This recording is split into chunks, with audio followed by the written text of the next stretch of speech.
Hello everyone, class 7th maths zone exercise 1.2 question number 10 state true और false.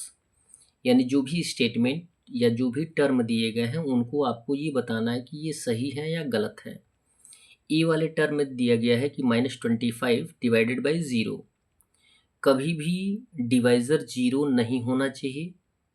यदि dividend zero होता है तो उस टर्म में हम मान सकते हैं कि ये आंसर आ जाएगा ज़ीरो, यानी नॉट डिफाइंड होगा। लेकिन डिवाइज़र कभी भी किसी भी कंडीशन में ज़ीरो नहीं होना चाहिए। क्लियर है? तो आंसर क्या हो जाएगा? फॉल्स हो जाएगा। बी दिया गया zero divided by -8, same condition.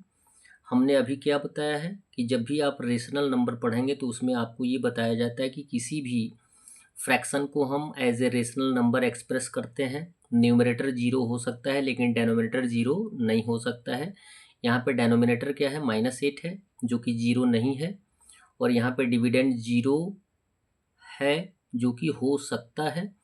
तो इसको हम ज़ीरो के टर्म में तो एक्सप्रेस करेंगे, लेकिन लिखेंगे क्यों? ये स्टेटमेंट किस टर्म में आएगा? ट्रू यानी सही के टर्म में आएगा। सी दिया गया है 36 डिवाइडेड बाई -4 इक्वल 9। देखिए, जबकि दो टर्म होते हैं डिवीज़न में, यदि क्वोशन फाइंड आउट करना होता है तो उन दोनों टर्मों के आधार पे फाइंड आउट करते हैं। यदि दोनों टर्म में से कोई एक नेगेटिव होता है तो क्वोशन भी नेगेटिव होता है, और जबकि यहाँ पे आंसर क्या है? पॉजिटिव है, और यहाँ पे एक क्या है? टर्म नेगेटिव है। तो यदि ये पॉजिटिव में दे दिया है तो आंसर क्या हो जाएगा? फॉल्स हो जाएगा। 19 डिवाइडेड बाई -1।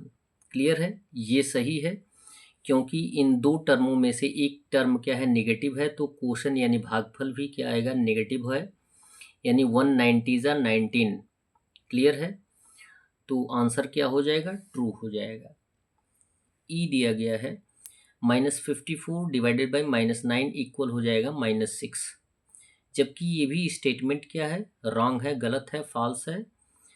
ये ऑलरेडी बताया गया है कि यदि दो इंटीजर दोनों नेगेटिव हों तो आंसर क्या होता है? पॉजिटिव होता है। जबकि यहाँ पे आंसर क्या दिया गया है? नेगेटिव है। यहाँ पे दोनों भी नेगेटिव है, जबकि पॉजिटिव होना चाहिए, इसलिए इस टर्म को हम क्या लिख देंगे? फॉल्स लिख देंगे। एफ का टर्म दिया गया है -59 डिवाइडेड बाई -9, 1 दोनों नेगेटिव है, तो नेगेटिव ना होकर पॉजिटिव होना चाहिए, और आंसर यहाँ पे क्या दिया गया है? नेगेटिव। तो ये भी क्या हो जाएगा? फॉल्स हो जाएगा। क्वेश्चन नंबर 11 दिया गया है, if A is a negative integer. मान लेते हैं कि ए कोई नेगेटिव इंटीजर है। Find the quotient of absolute value of A divided by A. यदि ए का वैल्यू कोई नेगेटिव इंटीजर है तो एब्सोल्यूट वैल्यू के साथ साथ उसी टर्म से डिवाइड करने पर आंसर क्या आएगा? उसका वैल्यू फाइंड आउट करना है, यानी क्वोशन फाइंड आउट करना है, भागफल फाइंड आउट करना है। किसी भी नेगेटिव इंटीजर को मान लेंगे, -1 मान लेंगे, -2 -3 -4 -5, यानी 1 से ही स्टार्ट होता है।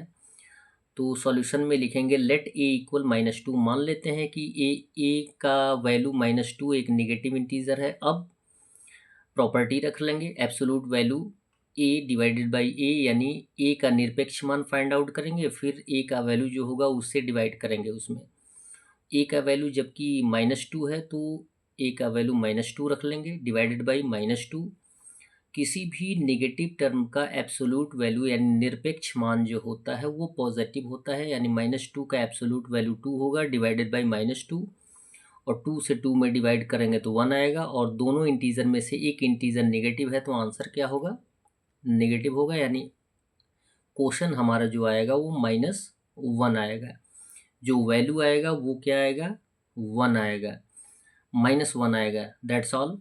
वीडियो को लाइक करें और चैनल को सब्सक्राइब करें, और अपने बड़े भाई बहनों को भी बताने का प्रयास करें कि आपके इस चैनल पे क्लास 9th और 10th की इंग्लिश का एक्सप्लेनेशन और क्वेश्चन आंसर, वर्ड मीनिंग सारी चीज़ें मिलेंगी। धन्यवाद।